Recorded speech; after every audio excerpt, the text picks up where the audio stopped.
Okay, Michael, so when you first came to Paris here, you were a rookie promoting your brand for the first time. 30 years later, how do you feel about your career and your achievements? How do you look back on that? I have no complaints. I mean, obviously I love spending time here in Paris. First time I came as a Nike athlete where I didn't have Jordan. And then the last time I came, it was because of the Jordan brand. So I think that the evolution over 30 years ago has been unbelievable, not just in basketball, but in business. And I think from the relationship of Nike and Jordan, it's just grown. It's been a great marriage. And I've enjoyed the relationship, and we'll continue to do that as we move further in the future. And back in '95, could you have imagined all the way that you did?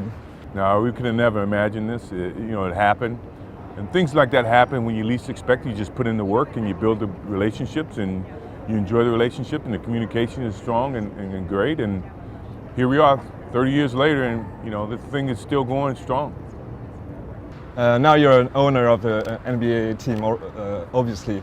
Do you still dream of getting a 7th ring? Yes. Someday with the Charlotte Hornets? That's one of the reasons I'm still connected to the game. I want to win another championship as an owner. I know that's a lot harder because I have very little influence in terms of me playing. So I got to live vicariously through the players that I select, and it's a part of my team and the coaching staff. But when it happens, it's gonna be just as good. I'm enjoy it. It's something I'm looking forward to, and strive for it each and every day.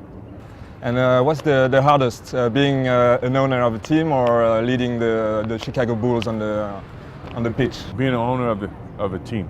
When I play, I can control things. When I'm an owner, I can't control it from a basketball court. What's the typical day in the life of Michael Jordan, the owner, right now? What time right do you now, get up? there's nothing going on right now other than the draft. So I mean, right now we're just evaluating the talent. The draft is a couple weeks away, and I'm watching a lot of the games on TV, and I'm still a fan of the game.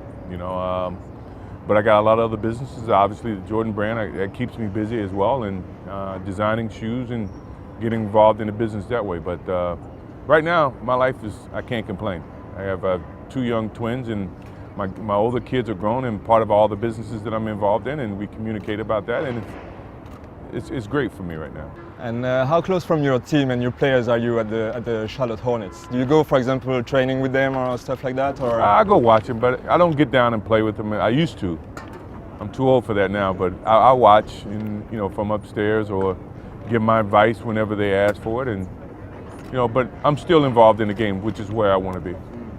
And do you think if you play against some of your guys right now, do you sometimes do that or not? Or could you win on one-on-ones against them? Or? I'm pretty sure I can, so I don't want to do that and demolish their confidence, so I stay away from them. I let them think they're good. They think that they are good, but I'm too old to do that anyway. And being Michael Jordan, is it easier to attract players to the franchise? With the No, it Hornets? doesn't happen that way. It doesn't help that way. I mean, it's all about the organization, what we do as an organization. Yes, I own the organization, but we have to be able to perform as an organization, and it goes outside of Michael Jordan. I mean, these kids are very smart. They want to win. They want to compete, and we have to put together a good program and a good organization that that succeeds to that. And does it help? Not really. Not really. And the NBA Finals are underway. Do you have a favorite? I'm an NBA fan. I think the games have been very competitive. I enjoy watching it, and may the best team win. And what gives you more pride?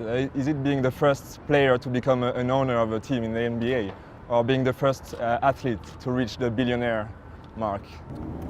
Being an owner is probably the most important thing. I mean, you're still connected to the team. You still can influence tomorrow's athletes.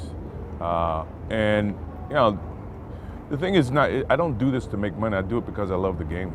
I love the game of basketball. And if the game continues to grow because of that love, great. And the business is always going to be wrapped up into it.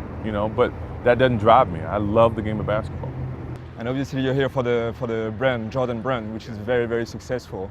Do you think maybe in 10 or 20 years the young kids will know the shoes more than Michael Jordan? They will know the brand, the Jordan brand? I don't think you have to wait 10 or 20 years. I think I haven't played for 15 years almost, and the kids and the brand seems just as hot, you know. And I think it's a credit to our team, you know, to all the people that work with the brand. You know, we try to send a very strong message about what the brand and the game, how that correlates with each other, and I think the consumers understand that. And it's much bigger than Michael Jordan, the person. And what's the biggest difference you think between the basketball game that you played back then and right now? How has it changed? It's hard to say. I mean, from a fan looking, you know, I think it's very, very entertaining. I think you got younger players, and I think the talent pool is starting to get a lot bigger, and the athleticism is a lot better. But I think it's for the credit of the game of basketball. It's much improved from that aspect. You know, I mean, it was a much more mature athlete when we played. Now you get a lot more younger kids coming in with a lot of ability, and they're learning the game as they play it. It's a little bit different, but it's great entertainment. And do you think it's possible to compare, like, I don't want to give names, but the best players of now and yourself, because people are always comparing, you know, whenever someone is playing very good basketball, they're comparing with you. Yeah, you know, that's a standard of measurement. You know, no, you know, you can't compare eras, you can't compare generations. I mean, I will never have the opportunity to play against LeBron in his prime, and he'll never have the opportunity to play against me. But because a lot of people have never seen us in our prime, they compare, and that's just a standard of measurement. Hey, thank you. All right, my man. Very much. Thank you.